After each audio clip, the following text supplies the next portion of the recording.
Base Fekodi internationale en direct de Kinshasa, capitale de la République démocratique du Congo, c'est Titi Njoli.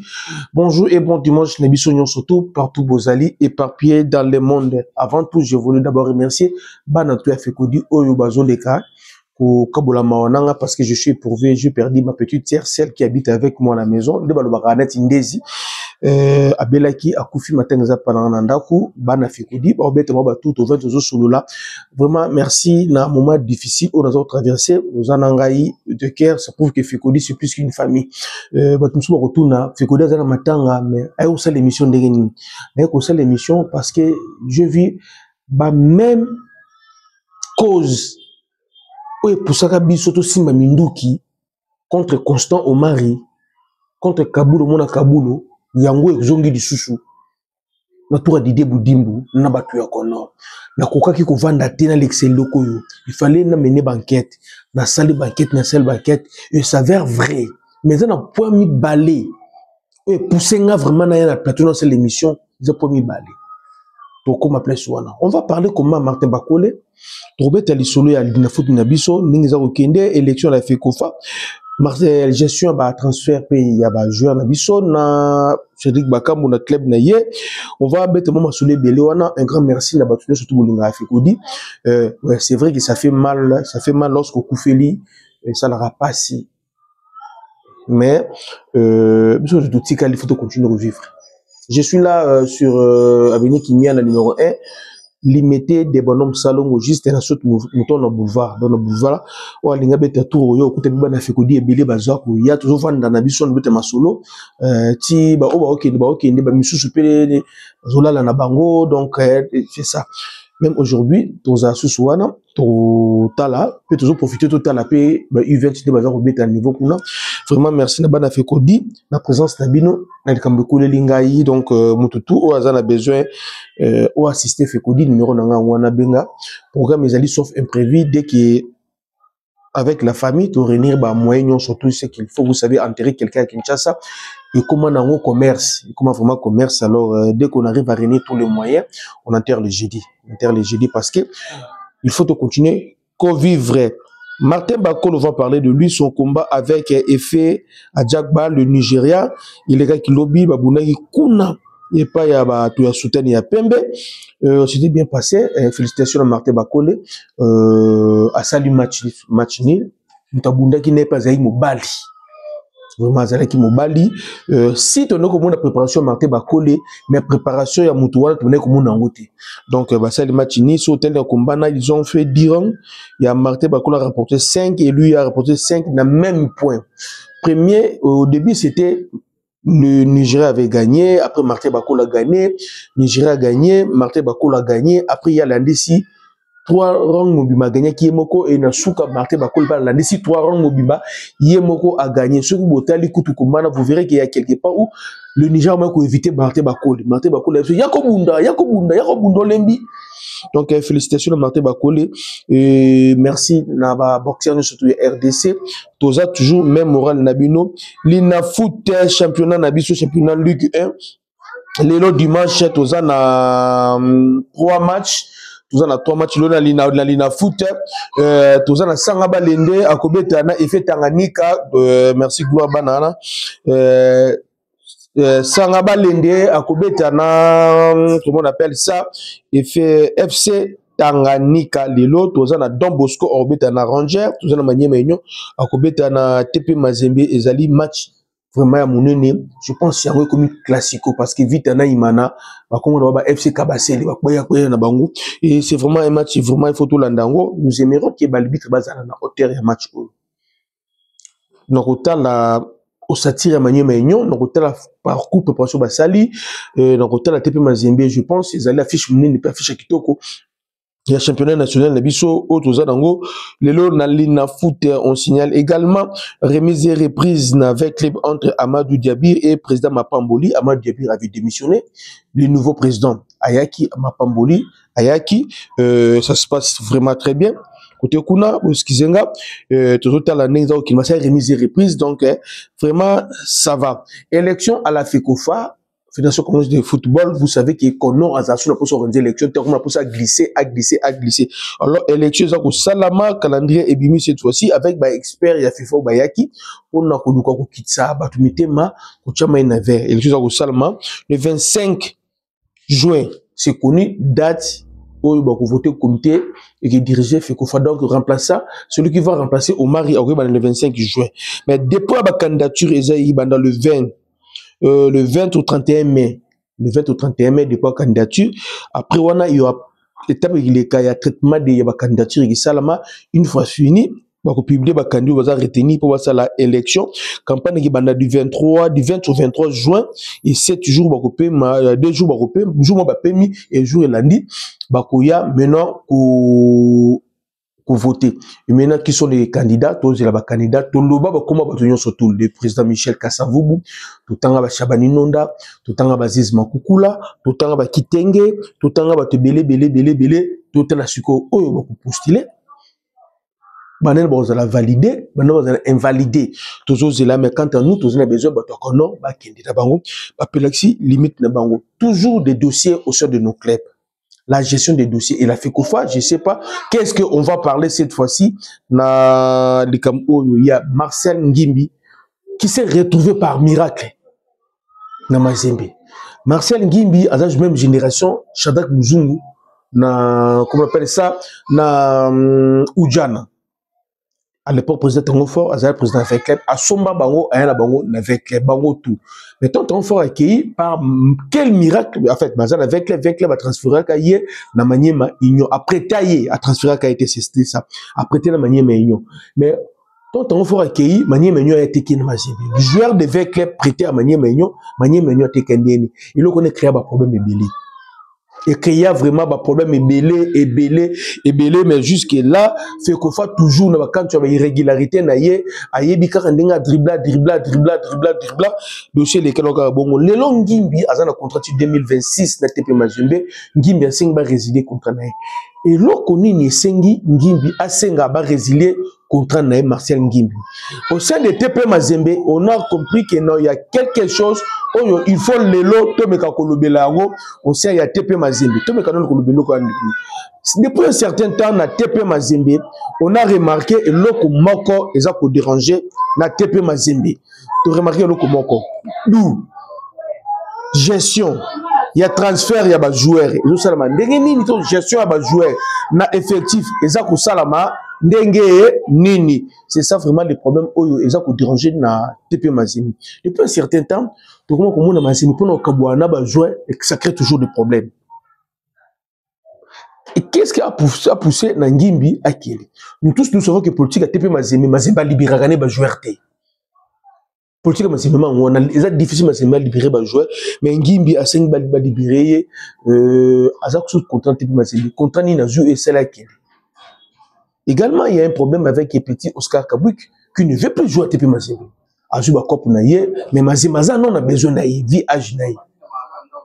C'est ça. Et les montants que Mazembe Senga, c'est que j'ai appris, et ils ont les colo. Donc, les petits ont raisonné que non, on dit pas compliqué car rapport qu'il était. Mais Mazembe TP Mazembe, il faut que la biso Oscar Kabouik a quand même peut-être na RDC, na U20. Mais, bonne chance, naïe côté Kouna. On va parler dossier Cédric Bakambu, qui est intraitable dans la conférence League. Ils ont joué match de Mango Souka Papeti Awa. Bakambu a joué 90 minutes. 90 minutes de jeu que Bakambu a joué. 90 minutes. Il a touché 20 ballons. Il a fait 8 passes. Comment? Il a touché 20 ballons. Il a fait 12 passes. Dans 12 passes, il a réussi 8 passes, 4 passes, a réussi Yangote, un tir cadré, une passe décisive. Il a participé à l'action dans l'équipe Naye, une fois hors jeu, il a participé. Il a gagné 6 duels aériens, 4 terrestres, il a taclé, il a fait presque tout Basalaka. Bakambu na club naïe, s'il a été de réaliser ce dernier temps, c'est waouh. Maintenant, on se pose la question, est-ce que le niveau, il y a l'équipe nationale, le coach des sabres, attends la match ba kamba beta na club né. Les gens vont me dire que non, Kouneza style Moussoussou, Aïza style Moussoussou. Est-ce que, sur comment, nos attaquants dans le club na bango, na style baza ko beti zo marché. Ben une équipe nationale, na style baza équipe nationale zo marché. Que devons-nous faire? Il faut continuer le même style d'entraîneur. Tout entraîneur a adapté style naïe par rapport au système de jeu au bazo beti na club. Ou tous à la gaga bongo bataka ba soufraka. Parce que c'est pas le moment d'invoquer de changer l'entraîneur. Là je sais que bon lapide ngai. C'est pas le moment d'invoquer de changer l'entraîneur bon lapide ngai. Mais il faut que non bataka na bisopé. Ba sala ka musala oyo bazo za la sélectionner une équipe nationale. Pour être sélectionné équipe nationale, tu dois être d'abord performant dans le club nayo. Ça c'est un critère à liboso. Tu dois être performant dans le club nayo. Et de deux, il faut être meilleur parmi tous les bons. Il y a postes nayo, des bourgeois aux l'équipe nationale.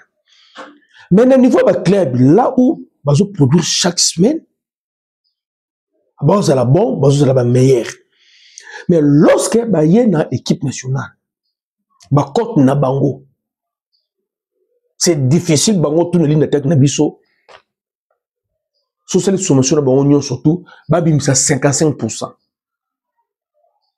Tu prends Wissa, Essende, Bakambu, Banza, Meshak, Silas Katopa, Ozuna Bongonda, qui fait quand même mieux, mais bien derrière, parce que si on surtout dans ces batailles na biso, je sais pas si on va atteindre 57%. Et pourtant, en individualité, dans le club, ils sont en train de distinguer 70, 80%. Mais si on a une équipe nationale, ça ne marche pas.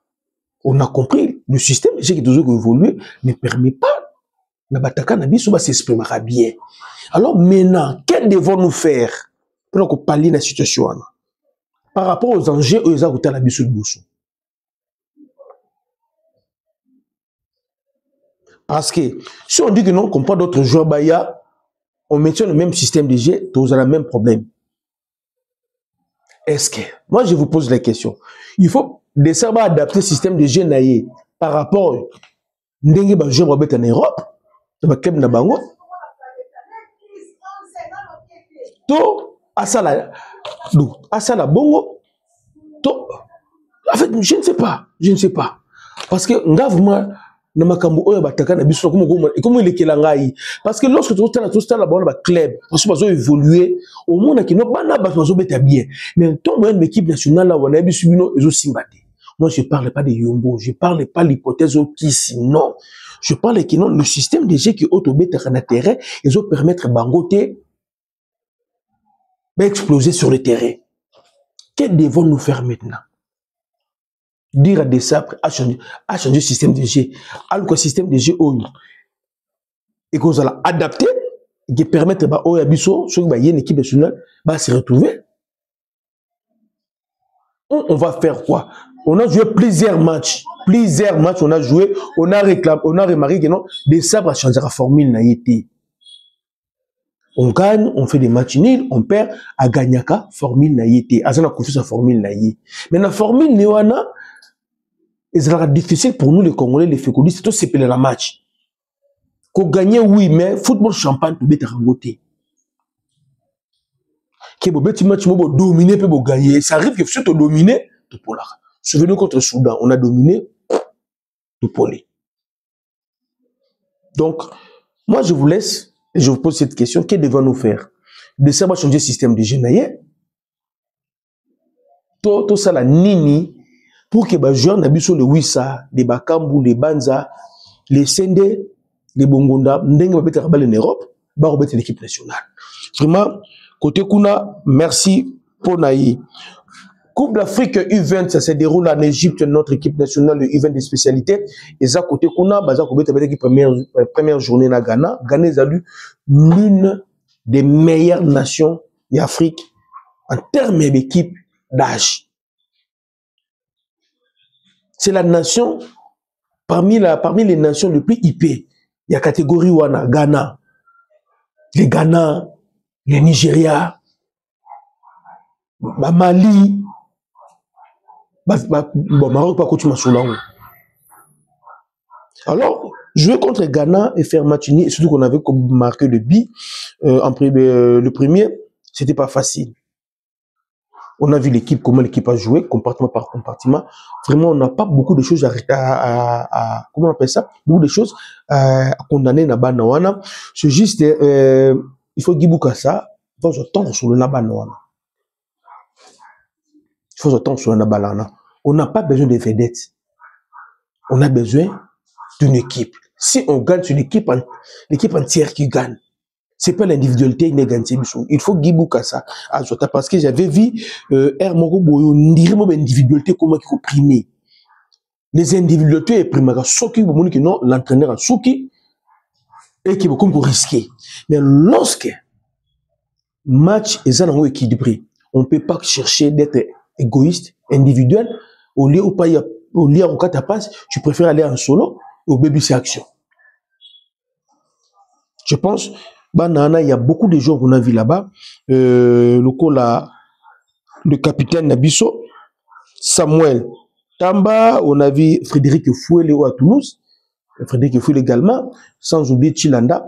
Pour là-bas, vraiment, je sais que l'entraîneur, d'après les informations de ma possession, l'entraîneur a joué là-bas, Frédéric Fouélé, il y a Samuel Tamba et Chilanda, Daniel Chilanda, entraîneur de la Bango. Il ne faut pas oublier, il y a déjà Ibrahim Matoubou qui est là, qui est l'entraîneur à Koyebi déjà. Il y a également Toulassi, entraîneur à Bango. Donc, je souffre Bango des prix. Baza côté Kuna, Baza Kobeta, vraiment bonne chance na Bango côté Kuna. Dossier du jour, c'est qu'on va parler aujourd'hui, Ezali, solo ya détournement. Nani Aïbi Yoyo Yabana. C'est ça le dossier du jour. Tolette Lamouki, le journaliste d'investigation français, Molina, a publié un article naïe, a lobby que stage, l'équipe nationale Nabiso RDC, na niveau, il y a Tunisie, solo à détourner mes alliés. On parle de 836 941 $ pour un stage il y a 12 jours. C'était passé comment? À travers l'agence mondial match, où il y a coach de sabre, Namoutunaye, les Camerounais, Joe Kanda, il s'appelle Joe Kanda.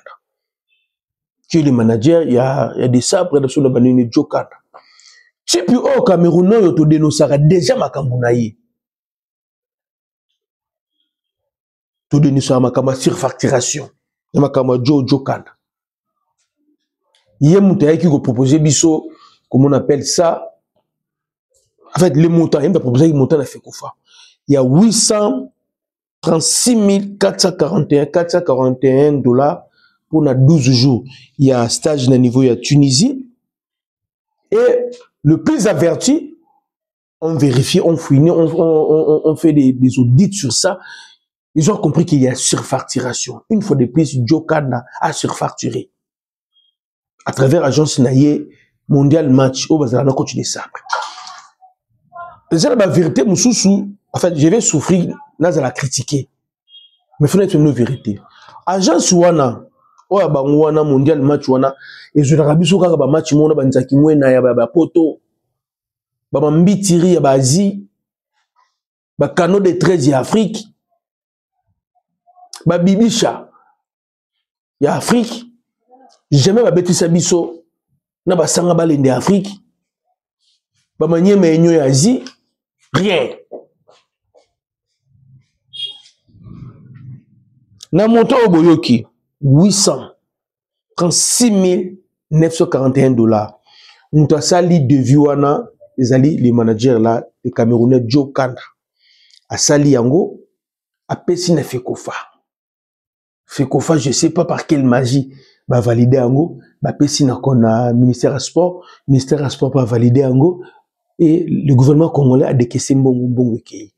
Après les enquêtes menées par les journalistes français, s'avère qu'il y a une surfacturation exorbitante. Et, na joueur, na prime na bango. Staff technique mobimba, na prime ba joueur ba surtout ba sali musala. Par exemple 91 500. Na mbongo ebele. Ba joueur na staff technique prime na bango surtout 91 500 $. Mais c'est ici le Camerounais, du fait que quelqu'un le hôtel pour loger bon, na match des matchs amicaux, na match de la Tunisie à Baneniona, va payer $100 000. Lui il va toucher plus que le staff technique na ba joueur. Bande konanga et salama wapi, ça saute aux yeux. Il y a détournement de ma solo, il y a surfacturation. Il y a combien de joueurs? Plus de 25 joueurs. Staff technique, baza combien? Plus de 30 de personnes. Na musa tout bazo sala pour namboka, bazo 91 000 $. Mais un individu, un Camerounais, pour trouver un hôtel, quand on sort l'entraînement, à négocier match amical, on peut payer yemoko $100 000. Et c'est bon, la figure beaucoup, bon, on a dans le monde là-bas. Camerounais, on peut trouver un hôtel en Tunisie, parce qu'on pendant 12 jours, parce qu'on s'entraîne pendant 12 jours, on peut payer $100 000. Ba joueur na qui staff technique ba onyo surtout wana o papa tiki basi na bana ba papa na bana banana bango ba kifa na Tunisie pendant 12 jours pour servir mboka ba be type match bango ba 91 000 $. Alors le 6 et quelques netikali wana eza eke wapi moni biloko oyo etindaka biso to combattre mari eza ba jara biloko o biloko oyo etindaka biso to combattre Didier Bonani Kabulu mona Kabulu eza biloko o Didier Boudimbu excellence na bengi o combien de fois je pense que cette fois-ci excellence avec beaucoup de respect au comme la ligne rouge tu vas ko prévenir yo na ministère à sport aux ala célèbre le président de la République mais ali monde moko aux ala liberté na ba mouvement nao ba conseiller na yo to banda zo ba conseiller na yo to ko prévenir ba conseiller na yo ba osala mabe sko dossier oyo tangu yo excellence omoni moto mbongo oyo on dit miongo kaka mbala moko musala conseiller za la nini excellence Didier Boudimbu au comme la ligne rouge na biso tous en a besoin de sa conviction. Et les journalistes français après la sa conviction naie. Ayebi hôtel Tozoaki combien coûte la journée. Et ceux qui voyaient ebelé et ça là écoute rendre mais c'est la réduction. Dans un restaurant tout ayebi. Azana montant exact oyo to fouti dans tel wana. Le français azana ngo. Ceux qui vont éviter calamité vont publier en ligne sur montant exact au foutu. Excès Didier Boudimbu, le moment est venu. Ceux qui vont tout maraboué, avant qu'il y ait une coupe du monde, le ministre. Parce que la coupe du monde, mon rébimé belé. Donc, moutou moutou kibima. D'où, au yebi makambo, oyo. Ceux qui bien monté, vandi ça va conseiller na yo. Sur la bango. Mbongo belé oyo olobo mi mataba congolais baba ni mataba ki ko soutenir équipe o so ki équipe la quart de finale mais so mbongo belé oyo o to zo mo mbongo oyo type o so ki jo kanda les esselmine mbongo belé oyo en plus ba joueurs so ki 25 so 26 joueurs la staff technique ba on 91 000 $. Un individu camerounais a vu 100 000 $.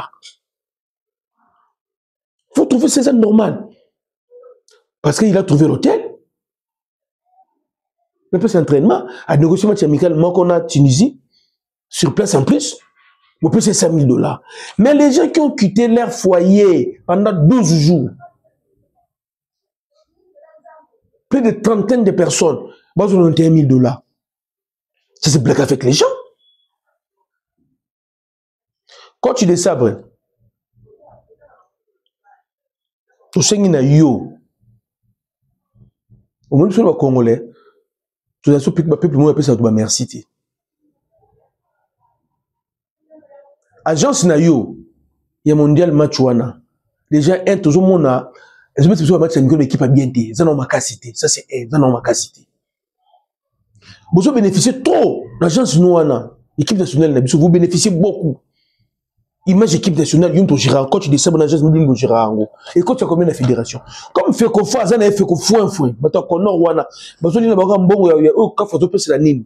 Parce qu'on a un bango, parce qu'on gère yoté. Mais nous, les fécondistes, c'est le Colomboka, ton petit coach, n'a moutou notre en tout cas, Camerounana, bon, blaguer n'est pas un bon RDC. Coach, Tolingio, mes avertissements sur ton péché, non, moutou non, coach.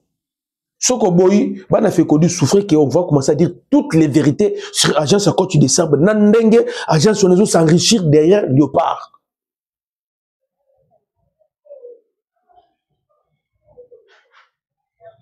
Nandenge, agence sur les autres s'enrichir derrière Léopard, ton nom la vérité.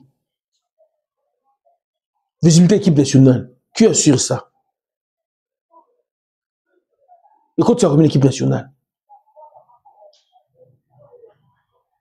Vous organisez des matchs à micro, et ça n'a même pas diffusé. Et des photomètres dans le terrain, nous disons moi quoi. Tout le monde a vérité, nous sous. Maman, je me suis dit que tu vas continuer bien. Tu vas dernier, sur la Portugal, sur le Wana. Ils vont continuer le terrain. L'équipe nationale met un match, les autres ont diffusé. Terrain pour le terrain qui est au côté. Quand tu descends, tu comme le niveau Oyo, les avertissements sur ton PC coach. L'agence mondial match. Tout ce que vous gagnez derrière l'équipe nationale. Il n'y a pas football. Tout ce que vous gagnez derrière sur le plan. Vous gagnez sur Wana. Comme fait qu'on fasse au banga, il faut sur le Ana Fati. Alors, nous, les fécondistes, c'est tout le monde. Ce qui est clair, t'es coach de sabre. Tu es obligé au Kabouana manager. Au manager, au Longola Joana. Parce que pour l'instant, celui qui est coach pour Kende, coach, résultat, coach, vous en avez besoin. D'accord. Mais manager, il y a une agence ou un double. Et docteur fait vous en fait quoi? Comment vous pouvez dire Zuba Kabino, chaque fois Zuba Kabino comme ça? Si vous ne savez pas, il faut que vous fassiez un bon. Boebi, terrain sosa, dans le cas où il y a un bon sango, et souka dans un coma, bâti à pilosité. Vous savez, bon, il y a combien? Dans le projet, il y a un bon terrain, il y a combien?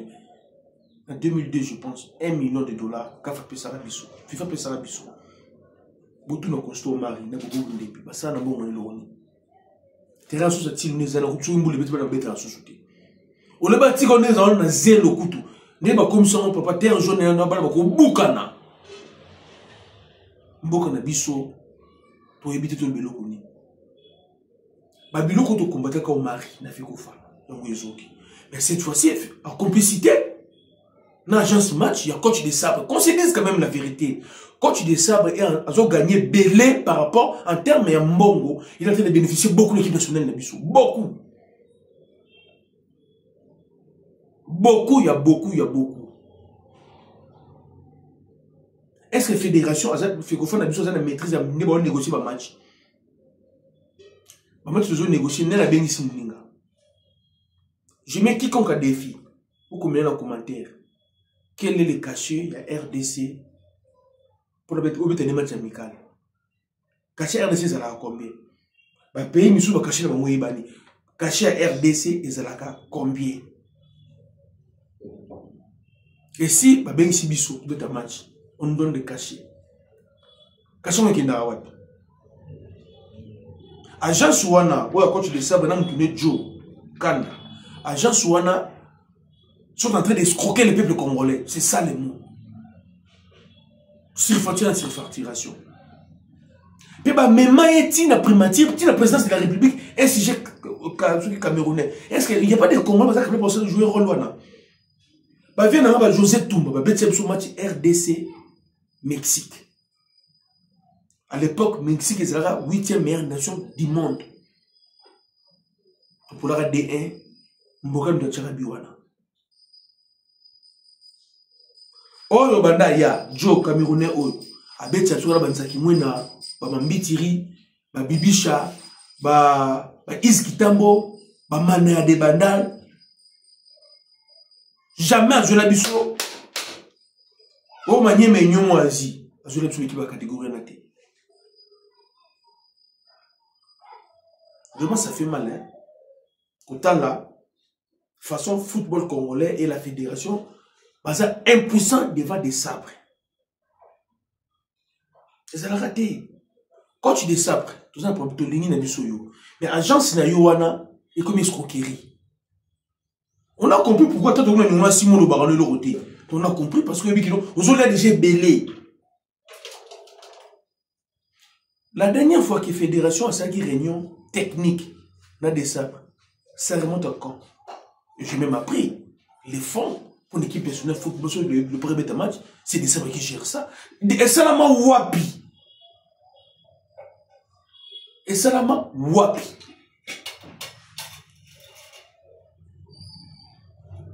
Quand tu les sabres, tout c'est une agence na yo, na mutu na Joe Kanda. Bon, tous les élections ça m'a fait kofa, tous au comité à Sikeya, comité à Sika, l'autre au PSA Bango va revisiter contrat aux liés fédération, ton équipe nationale na biso football, na agence wana mondial match. S'il faut résilier contrat wana 4 ans, faut pas 4 ans. Parce que le contrat wana équipe nationale se bénéficier de l'autre côté. Merci. Bana fait quoi? Monter en bon et mbutu mbutu. Ezali 836 941 $. Nous t'avons proposé monter un Camerounais. A proposé monter déjà à Conor, Andimi, ministre des Sports Andimi, Mbongo Bimi. Mais en réalité, à croire les joueurs français, Molina, Bakosi. Nous, le niveau Fécodi, ce n'est pas le montant. Je suis choqué. Et là, ils ont choqué sur le niveau Fécodi. Il y a Liboso. Comment le Camerounais là, ah, Betiba l'été, a quitté le terrain, a reçu 100 000 $ pour jouer sur un hôtel, dans le terrain d'entraînement, pour payer 100 000 $. N'a pas Mikala organisé contre Tini, pour payer 100 000. Mais bah, joueur n'a pas sur Betiba, ou Betiba, ça s'entraîner pendant 8 jours. Dans le staff technique, tout, pour jouer 90 000 $. Surtout, sur base de quels critères, 100 000, staff technique, vous besoin de 91 000. Je ne sais pas si vraiment, moi, des joueurs pézoya, toujours c'est l'année, ils ont aucune. Quand tu dis ça, tu as côté de la prérogative, tu as yoté, tu sais, tu as yoté, Kaya Kapwadi, tu as fait un coup mais quand on a là. Je suis tout à la balle. Tout le monde est long au bac à danser. C'est pas important, ben, c'est un FIFA haut. Parce qu'il y a une équipe nationale. Tout le monde a besoin, au ben, ici, sur au ben, ça admet 30 joueurs. Vous avez 10 nouveaux joueurs. On a 20 anciens joueurs 5 sabbats. Pas méca. EGP ça a intégré, groupe EGP ça a été à zone de club qui commence à niveau. Parce que ça va jouer, nous sommes à Zawana, ils ont boutou. Mais chaque il y a un club naïe, Siles Katopa. Dossier Siles Katopa. Pour clôturer, dossier Siles Katopa. Naloba Kamwawa, Siles Katopa, équipe formateur des la grâce. Ils n'ont ni MK Tachete, ni Matongé, ni Ranger.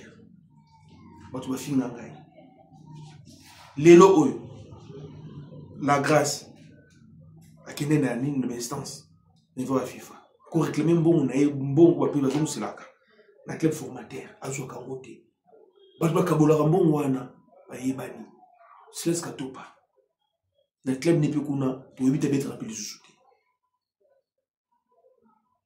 c'est un dossier non je vais parler avec Serge Tungila. Nous dossier Mobimba, voilà les gens des prix, beaucoup de choses nous ont quitté. Carrière à mon abat, nous ont compliqué, carrière. Pourquoi MK est acheté, Botika, Matongé Botika, Ranger Botika, la grâce, Azak, club formateur, allié Kambo Mounaye, tel a nous peut se Siles Katopa Zali. Bon, fait qu'on dit, non, c'est pour conflit. Comment c'est que carrière à Siles Katopa qui est bien té? Bon, on a voté. Je demande à classe Siles Katopa, Siles Katopa, mon voisin en Waba dans Bomba déjà. Parce que carrière n'a rien qui n'est bien té. Merci, bye.